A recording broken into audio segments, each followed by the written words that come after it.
हमेशा से देखा गया है जब भी कांग्रेस पार्टी के विधानसभा के चुनाव हुए हैं वो मुख्यमंत्री का चेहरा इतनी आसानी से इतने जल्दी प्रोजेक्ट नहीं करती है। बाद में सरकार अगर उनकी आती है तो उसके बाद वो लोग प्रोजेक्ट करते हैं। ये उनकी रणनीति शुरू से रही है। अगर हम कांग्रेस पार्टी में मुख्यमंत्री जो एक प्रोस्पेक्ट मुख्यमंत्री की अगर हम बात करें तो सुखविंदर सिंह सुक्खू, मुकेश अग्निहोत्री, प्रतिभा सिंह को कह दिया गया आप प्रदेश की कमान संभालिए। कौन ऐसा वो एक चेहरा है जिसके ऊपर दांव खेला जा सकता है? कौल सिंह ठाकुर ने भी ये कहा कि मैं मुख्यमंत्री की रेस में खुद को देख रहा हूं, भाजपा की तरफ से मंडी से मिला है तो कांग्रेस की तरफ से भी मंडी से मिलना चाहिए। फिर सुखविंदर सिंह सुक्खू ने भी कहा कि मेजोरिटी आती है तो मैं मुख्यमंत्री बनूंगा। मुकेश अग्निहोत्री साइलेंट है लेकिन कहीं ना कहीं महत्वाकांक्षा तो उनकी भी है। तो क्या ये कहें कि इस तरीके की गुटबाजी कांग्रेस पार्टी में हावी है, इसका डैमेज हो सकता है कांग्रेस पार्टी को?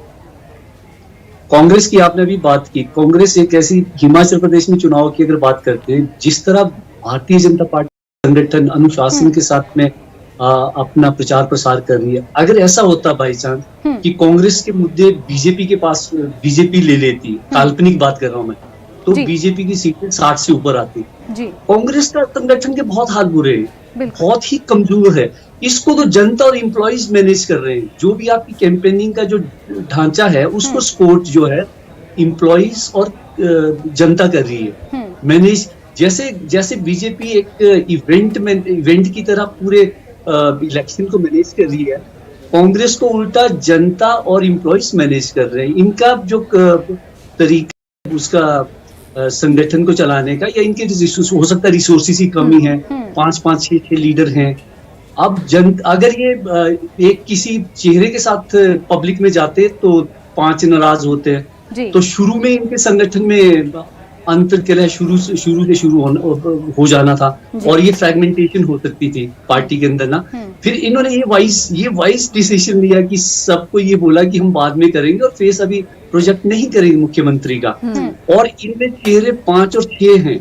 ये अब सेंट्रल लीडरशिप तय करती है या जो इलेक्टेड रिप्रेजेंटेटिव होंगे बाद में, अगर ये सत्ता में आती है तो वो डिसाइड करेंगे। तो क्या नागेंद्र जी हम ये कह सकते हैं कि भाजपा के प्रति एंटी इनकम्बेंसी, भाजपा के विधायकों के प्रति anti incumbency is equal to factionism in Congress?